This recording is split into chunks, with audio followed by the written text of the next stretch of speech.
Sabe, existe um documento que basicamente dita as regras de como a gente se move pelas cidades, pelos prédios. É a norma brasileira NBR 9050. Pensa nela como se fosse o grande manual de instruções para a gente construir um Brasil que funcione de verdade para todo mundo. E é exatamente isso que a gente vai fazer aqui, desvendar os pontos mais importantes dessa norma.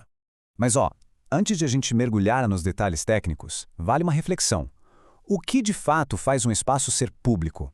É só uma questão de ser do governo ou de não ter dono?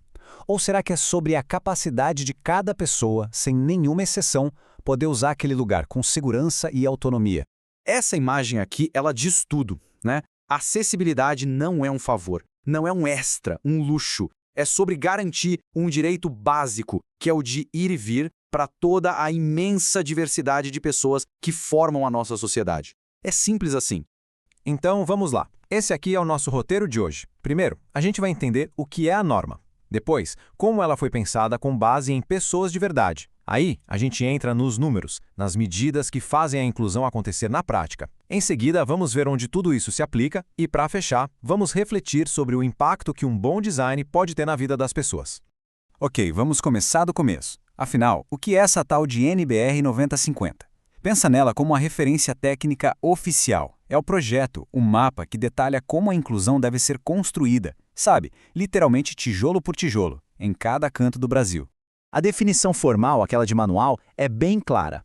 A NBR 9050 estabelece os critérios técnicos para projetar, construir ou adaptar qualquer espaço.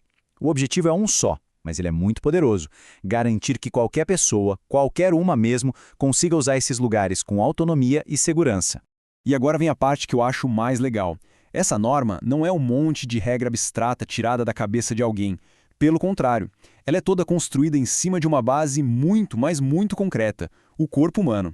O nome técnico para isso é parâmetros antropométricos. É um nome meio complicado, né? Mas a ideia é bem simples. É a ciência que estuda as medidas do corpo humano.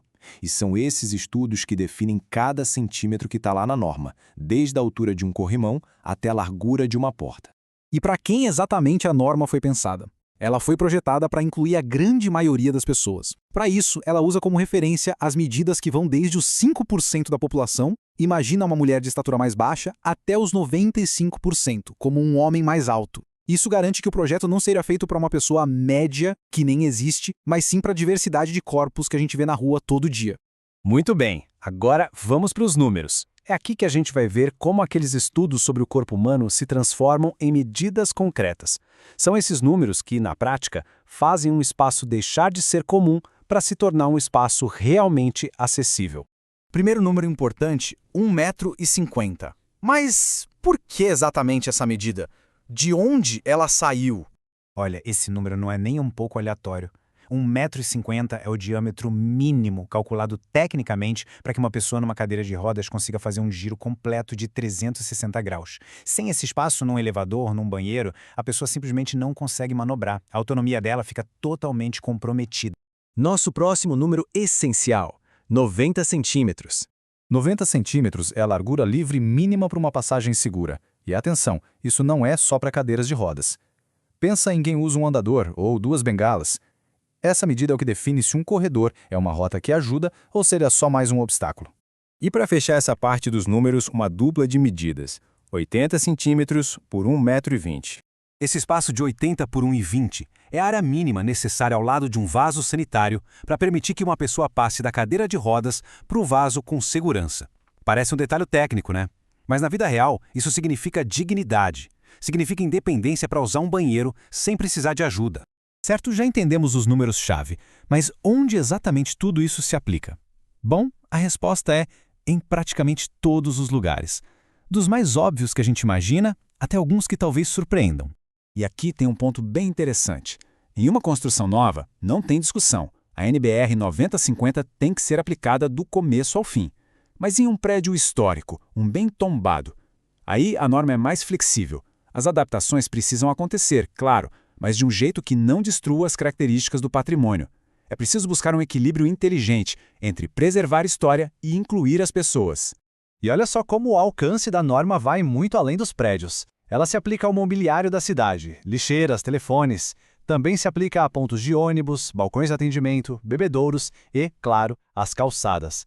Cada coisinha dessas precisa seguir os parâmetros para a gente ter uma cidade conectada, sem barreiras no meio do caminho. No final, todos esses detalhes técnicos, todos esses números, nos levam a uma conclusão muito maior. A gente não está falando só de obra ou de arquitetura. A gente está falando de construir uma sociedade com mais dignidade e mais autonomia para todo mundo. Tem essa citação de um dos princípios do desenho universal que, para mim, resume tudo de um jeito perfeito. O espírito da NBR 9050 é exatamente esse. Não se trata apenas de seguir regras, mas de incorporar essa filosofia na prática, garantir que o design sirva a todas as pessoas. O objetivo final é esse. E para a gente fechar, fica a pergunta, quando a gente olha para as nossas ruas, para as nossas praças, para os nossos prédios, eles estão sendo feitos para unir ou para dividir as pessoas? A NBR 9050 nos dá as ferramentas, a parte técnica, mas a escolha de usar essas ferramentas, bom, essa é uma decisão que define que tipo de sociedade a gente realmente quer ser.